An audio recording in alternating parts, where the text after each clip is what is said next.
ඔබේ මෝටර් රථයට අධිතාක්ෂණික ආරක්ෂාව. කෑලි ගලවන්න හොරකම් කරන්න දැන් ඉඩක් නැහැ. පැරණි වාහනවලට තියෙන එකම ආරක්ෂාව යතුරු දමා ලොක් කිරීමට හැකිවීම විතරයි. ඒත් නවීන වාහනවලට ඇති ආරක්ෂිත ක්‍රමෝපායන් පැරණි වාහනවලටද මිලදී ගැනීමේ හැකියාව දැන් පවතිනවා. GPS ආරක්ෂණ උපාංගය වාහනයට එක්කර ගැනීමෙන් සෑම විනාඩි කීපයකට වරක් වාහනය හිමිකරුගේ ස්මාර්ට් ෆෝන් එකට හා පරිගණකයට රථයේ පිහිටීම නිරීක්ෂණය වෙනවා. වාහනය සොරකම් කළ විටකදී එය තිබෙන ස්ථාන නිවසේ සිටම බලා ගැනීමේ හැකියාව පවතිනවා. නවීන වාහනවල යතුරු දැමීමක් නැහැ. තාක්ෂණික නිර්මාණයක් ලෙස ස්මාර්ට් ලොක්ස් භාවිතා වෙනවා. ආටිෆිෂල්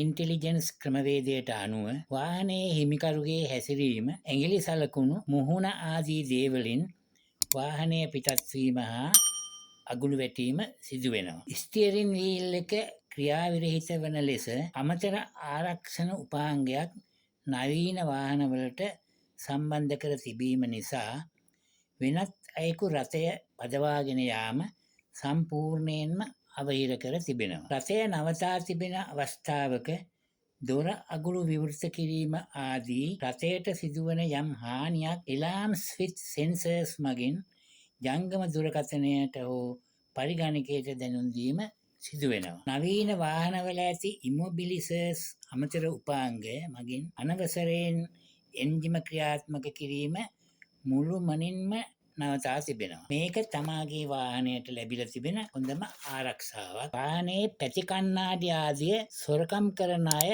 නිවැරදි ලෙස හඳුනාගත හැකි ආකාරයට රථය තුලම සවිකර ඇති කැමරා පද්ධතිය ඩෑෂ්බෝඩ් කැමරාස් යනුවෙන් හඳුන්වනවා. එම උපාංගය සවිකිරීමෙන් හිමිකරුගේ ජංගම දුරකථනයෙන්ද නිරීක්ෂණය කිරීමේ හැකියාව පවතිනවා. පැරණි වාහනවලටද මෙම සියලු උපාංග මිලදීගෙන සවිකර ගැනීමේ හැකියාව පවතින නිසා එය ඔබගේ වාහනයේ සුරක්ෂිත බව තහවුරු කර ගැනීමට දරණ වියදමට වඩා විශාල ලාභයක් වේවි. ලයික් හා සබ්ස්ක්‍රයිබ් කර කමෙන්ට් හැටියට අදහස් දැක්වීම මැනවි.